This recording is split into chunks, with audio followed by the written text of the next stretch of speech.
Just this one's louder, isn't it? Test 1, 2. Test. They don't need to hear you, Kathy. Okay. Let's go ahead and get started. The meeting will come to order. First order of business is to establish the presence of a quorum, and out of the 8 members, we have 6 members, therefore we do have a quorum. We have a guest today, but she is on the agenda, and she will just kind of answer any questions that we have regarding the capital improvements. Next, I'd like everybody to remain silent and just have a moment of private meditation.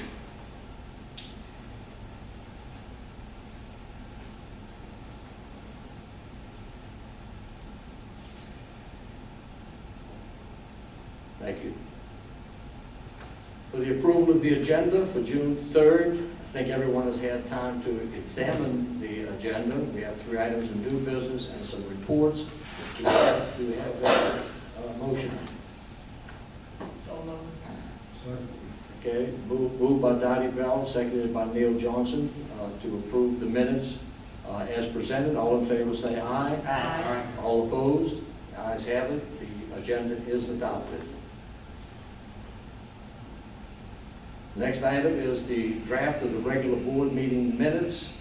And as we've done in the past now, everyone has received this, I believe, in advance. Has anyone not received it in advance?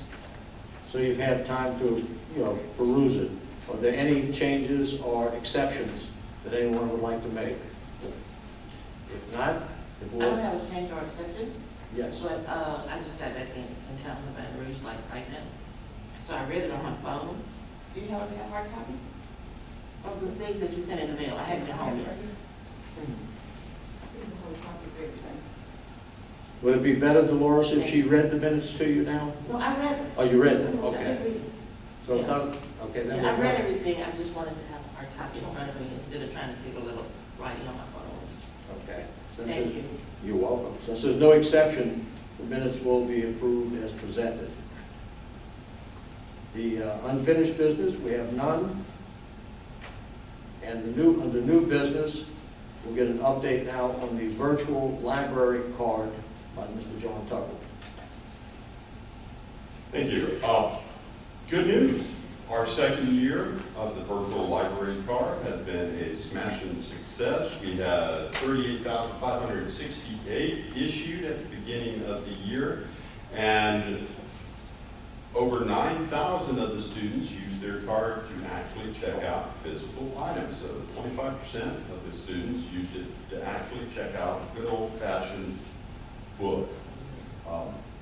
We have not been able to calculate exactly the number of database usage with the virtual library card, but we can look and we can tell how many times our tutor.com or the Louisiana Homework database is used. It's been, while it's been dropping statewide, our usage has been holding on, so we're quite happy with that. Overall, we've got a few tweaks our database person would like to make in coming into next year, but that's something between 2 database people, the database person for the school and our database person is basically just trying to get the information into our database. Little tweaks here and there, but other than that, it's been a smashing success. Everyone we've heard from, including Dr. Gorey and other members of the administration, quite happy with it. In fact, Dr. Burton has promised us to help advertise it even better next year. So we plan on continuing with this and having good success with it. So we're quite happy with it. The only thing that we want to try and do is we've had a couple of homeschool parents and some suggestions from other people that we reach out to the private schools, but we're trying to get those individuals to understand is that your actual library card is far superior to the virtual library card. So we're pushing library card for using the virtual library card as an introduction and a way to get folks to actually get a real library card. So, but still, for those kids who need it, it's a wonderful option. We appreciate you guys letting us do that. And that's my report, sir. Okay, thank you, Mr. Thomas, we appreciate that. Next item, item 6B, is the capital improvement program report. But Mr. Allen does not really have a report. What she'd like to do is entertain any questions that anybody may have after receiving the printed copy at the last board meeting. So she'll answer any questions if anybody has any. If not, I'll make a proposal.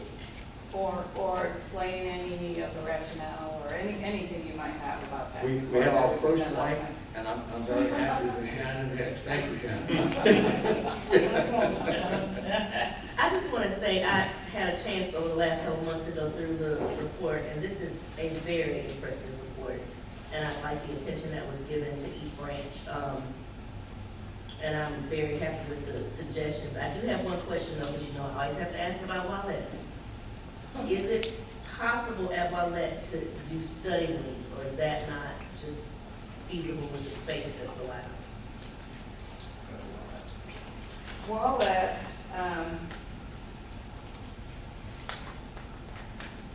is a little tricky in that it can't,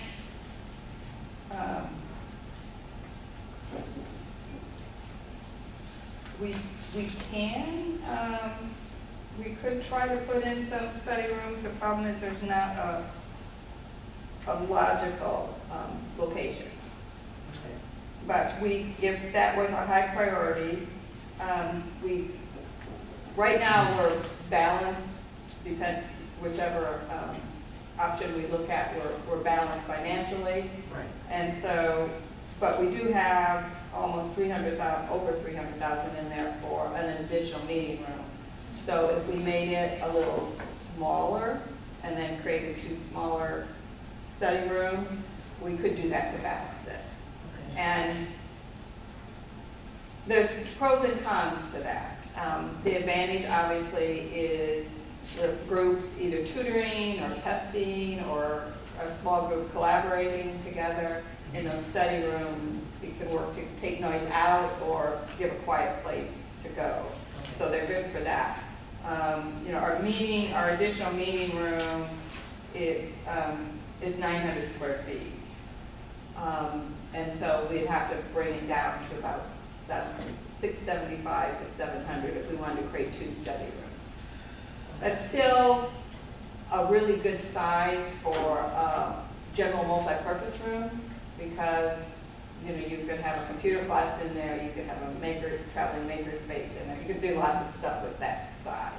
Okay. If we get below 600, they're not can't accommodate as many in a variety of things. Okay. But if you think that's a high priority, that would be a very easy change to do. I think there needs to be at least one small place to get away and have some quiet at that branch. It's a busy branch and, but I don't want to impede the progress of the plan because I think the plan is great. And I'm definitely going to be voting in favor of it if it comes to a vote today, but I just had those questions. The easiest,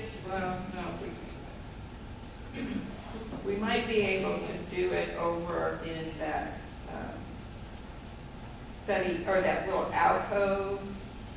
As you come in and it's to the left around the corner. Mm-hmm. If you look at, it's behind the staff restroom there.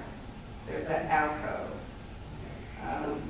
Now, the cheapest thing, most cost-effective thing, would be to just turn that into an enclosed study. It could be a quiet study, it could be a group study, and then we wouldn't have to shrink the meeting room hardly at all because all you're doing is a glass wall on one side. But that would take away staff. No, this is a study one. It's that one behind the office and behind the staff restroom. Oh, I know what you're talking about. Yeah. There's glass there now? Like it's a partition? It's like a little alcove. Yeah, I know what you're talking about. Yeah. So if that can work, then we could probably keep the meeting room real close to the same size. Okay.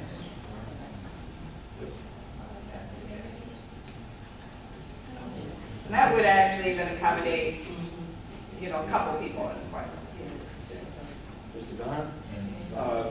Just kind of following her train of thought, is there such animal as a soundproof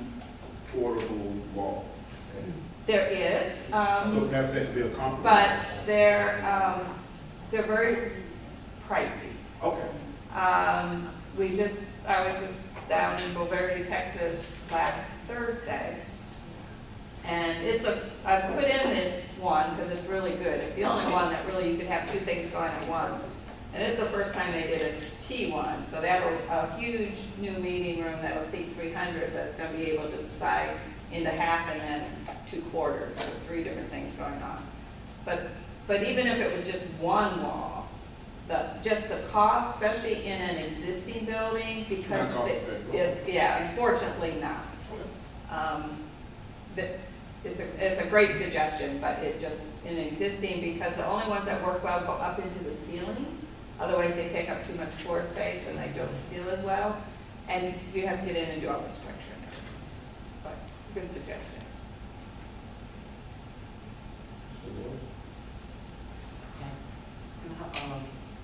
Question or comment is about WALA as well, but it's not about the study room. And as I was reading my minutes, I recall that it was brought up, I believe, at the last meeting or suggested that because of its location, that WALA be considered for a resource center. Was that the last meeting that we said? That was mentioned, I believe? And so I was wanting to know what were your thoughts about that since then, the mill? And I was thinking, looking at the resource centers that we will be having, and I was thinking that Moortown, Atkins, Hollywood Union, Wildcat, they're kind of not near one, not really near a resource center, except Hollywood Union would be closer to Cedar Road, Line Avenue, but Atkins, Wildcat, and, After the previous board meeting, we had some discussion with Gianci and we've had the concept of what we call a resource center is really no longer there. It doesn't hold true because the internet now makes all those wonderful resources that used to be special to downtown and Broadmoor and Hamilton are now available almost everywhere. The only real special collections we have at this time that make a resource center special. Of course, Broadmoor has the genealogy, and downtown has several special collections, the most special one being the Louisiana collection. So as far as calling things resource centers now, we've pretty much done away with that. We were working with the regional concept to try and what now constitutes regionals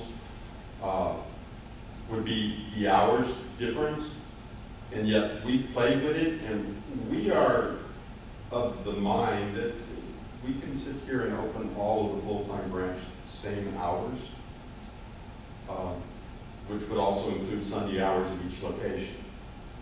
So as far as calling one a neighborhood branch and one a resource center and one I a really do mean regional, I'm sorry. do what? I really didn't say Right. regional. Well, the only designation for regional would be a number of hours they would be open. And if we opened all the full-time branches the same number of hours a week, there's no need to designate anything a regional resource center, neighborhood, or any of that. They would all be open the same hours, and that would include Sundays. So Vivian would be open the same number of hours a week, that Broadmoor would be open, that Hamilton would be open, that Moortown would be open, so. And I'm pretty sure we can pull that off. So we've looked at it, and we wanted to go that direction. It would require a sacrifice here or there, but I'm of the mind, and once I moved to the state of Louisiana and saw East Baton Rouge open, all of their full-time branches open every Sunday, that made me want to do it. And then when our friends across the river at Bossier decided to open up all of their full-time branches on Sunday, there's no reason for us not to sit here and entertain the same thing. The economy and the way people work, the hours of work, most people don't work 9 to 5 Monday through Friday anymore. And we see a lot of usage on the weekends, and we think it would be great if all of our branches were open on Sunday I know we had talked about calling things regional and this, that, and the other, but as far as we're concerned, we just like to call everything a library and be done with it. It makes it easier. Yeah, and that truly was the only decision. And Sunday hours, 99% of the libraries that have Sunday hours say Sunday is their busiest per hour time. Where family and people have time to go to the library, so that's a win-win for everyone. Thank you. You're welcome. Yeah. Oh, okay, sorry, go ahead. I mean, I know it has to be full, but I mean, you come out, why you come out and not get it? Because it's not full-time, right? It's on this spreadsheet. Okay, now I need my spreadsheet, because I thought about it. Here, here's a copy. I have the question Out of about that. that. I just said savings, I know it. Yeah, but I have, okay, you need to wait till you get it, you know, about the walk about, think about it right now. Here's the, Baby, don't give me yours, give Here me you yours. go, here you go. No, man. She made these more of these things up. I know, okay. Okay, gotcha. Wait, that's the next job. Oh, yeah, you told me that, okay, got that. Okay. I had that up for myself.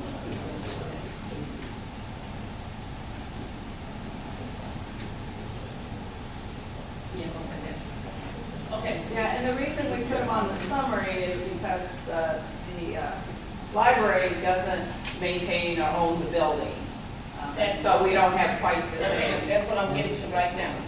That's what I'm getting to. When you did you do a research, did you talk with the mayor of the town or the council, anything when you went there? No, all I have are lists of, and suggestions from the library staff. From the library staff? Okay, all right, but you didn't talk. One thing about, I know we lease it, but sometimes, like I said, for us to get and to make people come to the library more, you make them tax. It seemed like up in there, and our town going like crazy. So I was wondering, and I'm gonna ask them some more money too. I'm wondering, is it possible that once we do our vote over today, I'd like to you, Mr. Tom, us and meet with the council. Oh. Because they may have a building ready for us. Greenwood is growing like crazy. You know, and if we don't put this money there, and nobody coming over, so they go to a little place, you've been there. I've been there. You've been there. I wouldn't mind seeing it take over that whole building. Thank you, it may be possible, but it may be possible to get a building. But like I said, I'm just gonna have to, I'm gonna have to say something, that's what I'm talking about. You're gonna have to expand it. When you expand something new, town, we get a new library, or we can expand this library, people will be there, people love new stuff. That library been in that corner too long. And this is what I'm saying, we need to look at that, that's what I'm saying, $65,000 not gonna work. Well, but for Higginbotham Bryson, you're actually in the top tier. Yeah, it's 100,000. You're Oh, it's $100,000 now? Does that change For the me? increase? For the part-time grants with the town. In the county? Greenwood Oh, okay, town. all right. It'd be Still, we need, okay, like I said, I'm sure the rest of y'all have some questions about these small towns. I may come back to some of them, but see, y'all, the capital project is what we doing things, right? But understand, we can only actually spend a whole lot of money on those things that we actually own. So, I understand you, but like I say, we gonna try to change Greenwood. We gonna try to, just like when y'all could not do the program, the food feed program, all I did went to the council, and they did something, we just need to talk with them. we go talk to them. That's what I'm saying, okay. I'm through for right now. No, you're not. Oh, I love you. Tell me about it, baby, okay, I'm ready. We're on the same page. Okay. The next item in regards to this, because we are, to answer Ms. Hicks's question earlier, yes, we are going to be voting, I think you should have a sheet here, on the capital improvements project budget. And we have two options that were presented, option one and option two, that Mr. Tim Pelton was kind enough to prepare for me. If you notice, one of them was dated May the 29th, and the very next day, we had another discussion regarding the part-time branches. and we came up with option 2. I assume everybody's had a chance to read this, and if you haven't, I think Mr. Pelton, would you like to say something before I get into this? I want to make something clear about the part-time branches. One of the big problems, Microphone.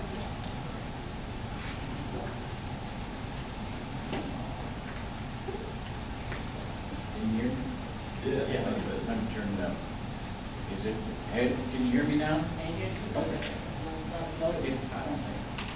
You're on, trust me, I hear you. All the way up. Good. The thing I want to make clear, and this was a problem of how to figure these, and we patterned it like we did in '96, and actually we had proposed something similar in '93 when it did not pass, and that the first thing I want to make clear is the towns and villages can get up to the amount approved, but they have to spend it on library improvements and that part. So, when we talk about that, and in the last case, virtually every one of them spent at least that much on it and that. But it's not a grant of 65,000 or 100,000 or whatever we decide on. That's the money available to them to spend up to that amount. As far as Dottie's concerned about what do we need, we have, in the past, we have taken an approach where we worked with the people in the community, particularly the mayors or whatever, and they decided what to do. And, you had ones that said, we don't have a dime to spend on this, and we're not going to. One of them said, well, we're getting 75,000. I think we can put 75,000 more and get a really, really super building for it, and that. But those are their decisions. Now, we're available to help give them and discuss. And if we think things should be done, as you're suggesting there, which, I know there's been board members in the past that have said, why didn't we build a new building? Why didn't they build a new building? Because we're not building it. But why didn't they build a new building rather than put us in that remodeled space there? But that's not our decision. And that, now, we can certainly meet with them and talk to them and suggest, what can you do? But can you build a big enough building for $100,000 or something? I don't know. And Greenwood is certainly different in the way it's growing and stuff like that. So, but anyway, I just want to make sure about that. What I was saying, can I ask it back? What I'm saying, it's a new board, that's a new council now. And like, maybe, I agree, maybe you did a long time ago, and I'm sure there was a lot of part of the vote, then. But I think now we need to at least approach them Well, and help them. at this time, my plan is to meet with all the towns, villages. And I'd like to be in that meeting, meeting with the council. Well, it'll just need me, All- and I would hope to do it at a council meeting. Yeah, That way okay. it's above I can set it up. with transparency, all that. Can you or someone be more specific on what exactly the part-time branches can spend the money on? For instance, I'm assuming that we can't add on the building. No, they did last time up at, Okay, what about rebuild the parking lot? I would think that would qualify, but the problem is, if the building is shared, like Belcher, can we build all of it? I think we can expand it some, but I think those things have to be worked out. But, we may need more space for the library's parking and stuff like that, so I would assume that would be okay.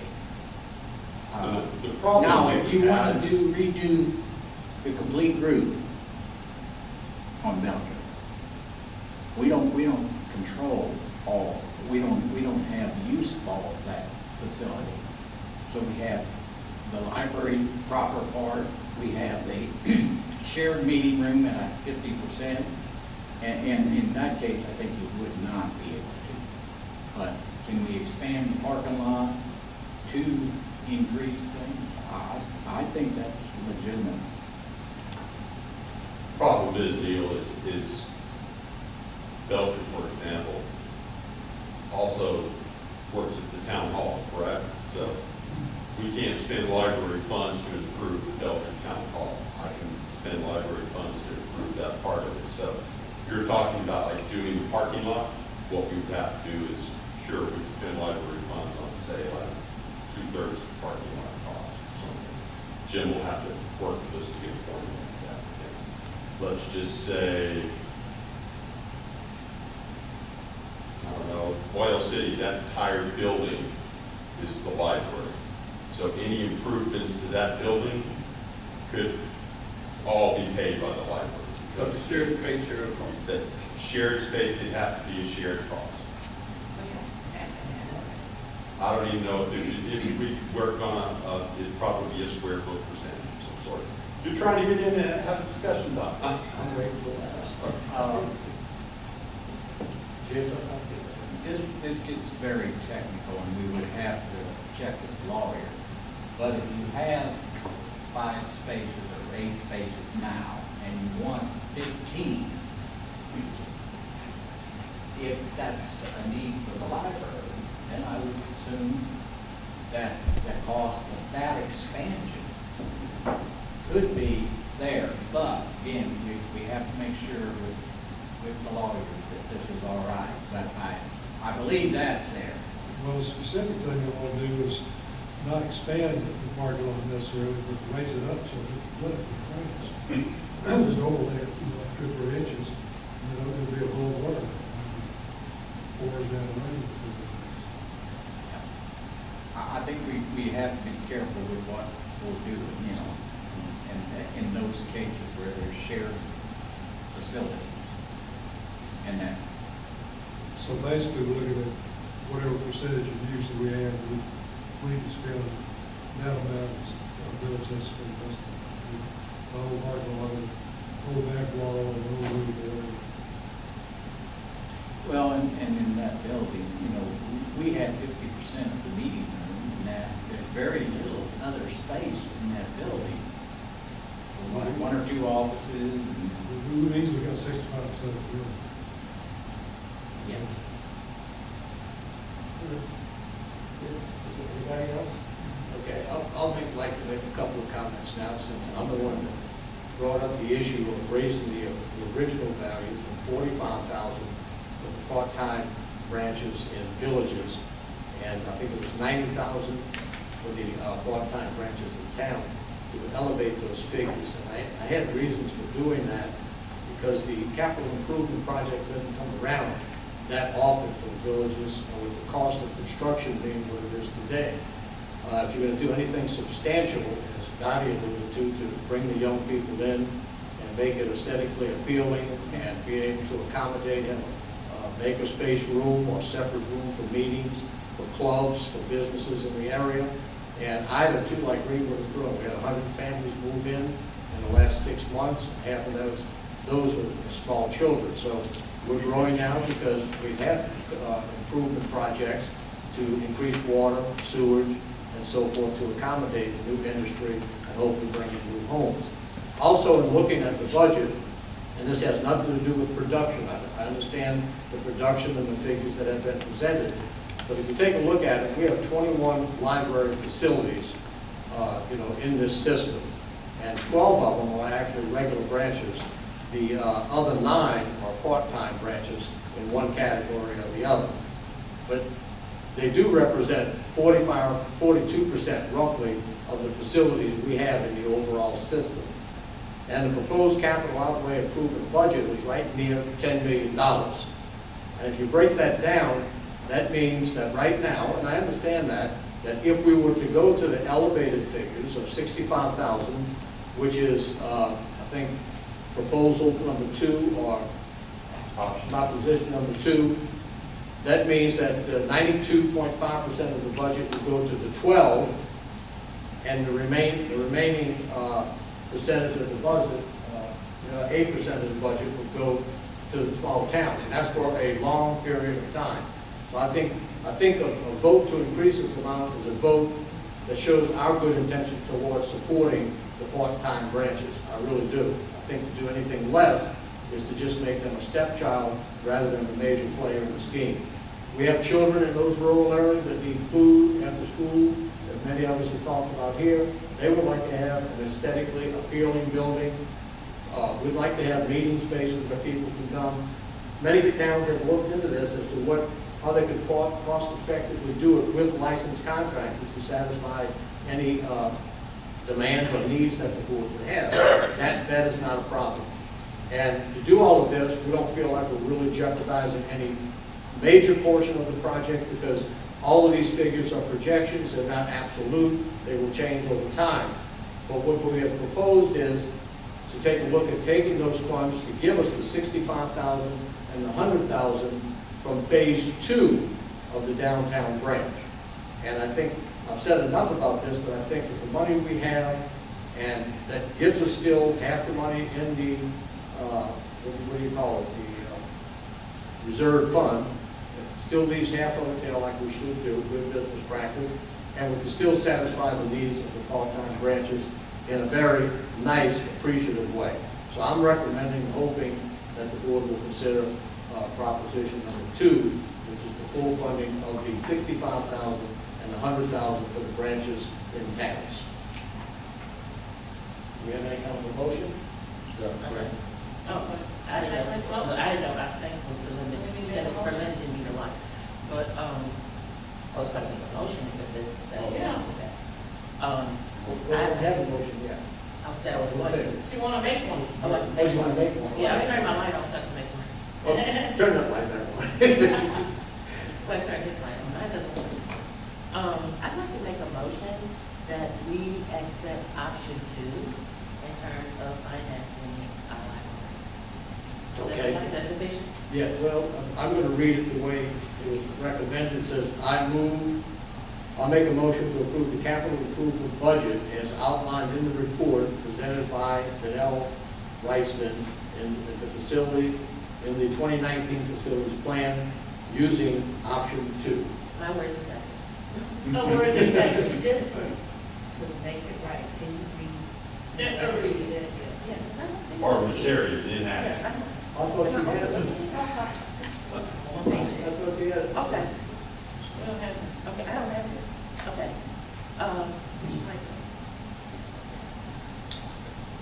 I make a motion to approve the capital improvement budget as outlined in the report presented by Danell Wrightson in the facility, in the 2019 facilities plan. Second one. And also the motion is for option 2. We have a second from Peter. Now, is there any further discussion? No, I put my light on the second. Light on the second? I'll take second. We have a second twice. Okay. You don't have to say. Is there any further discussion?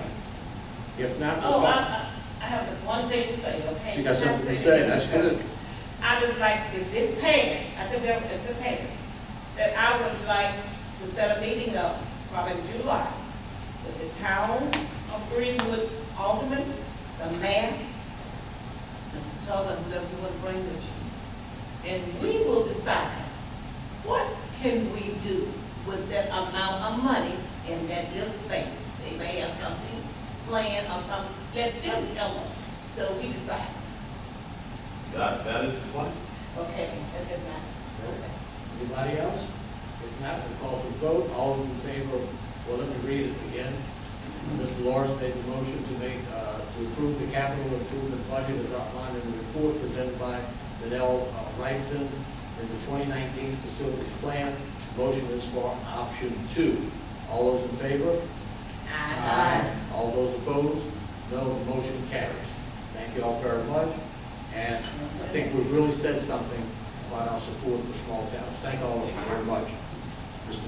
Now, we need the second motion that is on that sheet of paper. that we Oh, I'm take it sorry. up. Yes, because I need what? Okay, this is, That's the second. right here, Yeah. Right. I make, oh, that makes no sense. To authorize library administrator to allot okay. I make a motion to authorize library administrator to allot individual capital project the previous approval of No. $4,930,000 there you go. capital improvement in 2019 library budget. Second. Okay, we have 1 second that time. And just to give you some clarification on this stuff, this allows us to work with the city to sit here and put the Oh, okay. money, yes, you voted in the budget into the proper project. Before we vote, anybody have any questions regarding this motion? Okay, supposed to read it? No. I want to make a comment about this.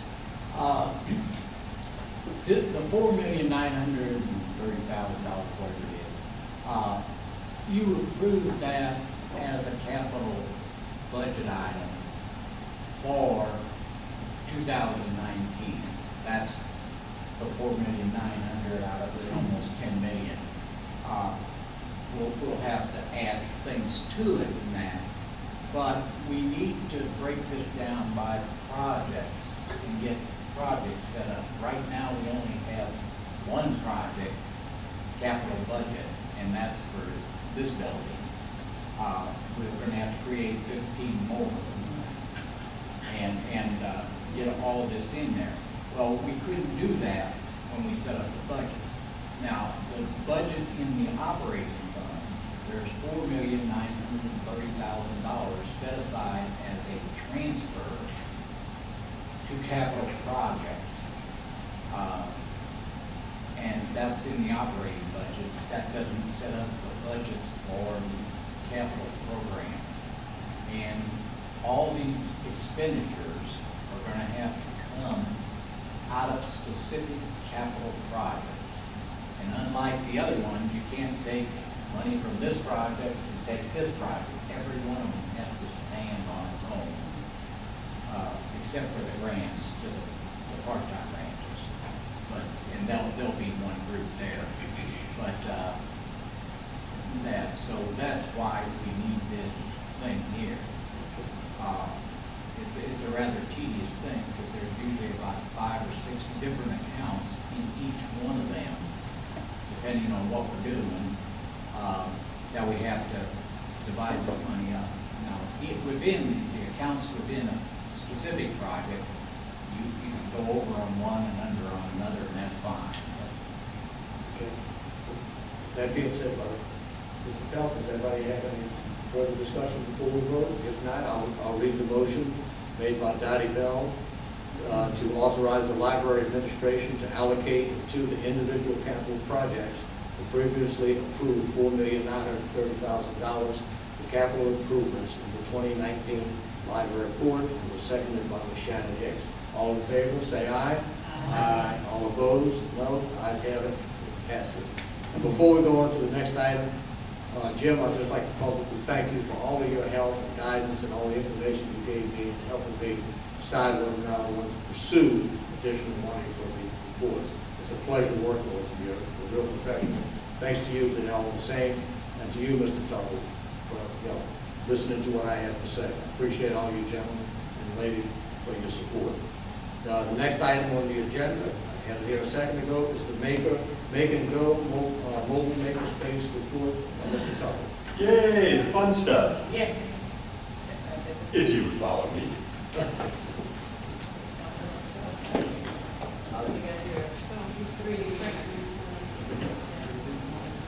For our board president, Just up here?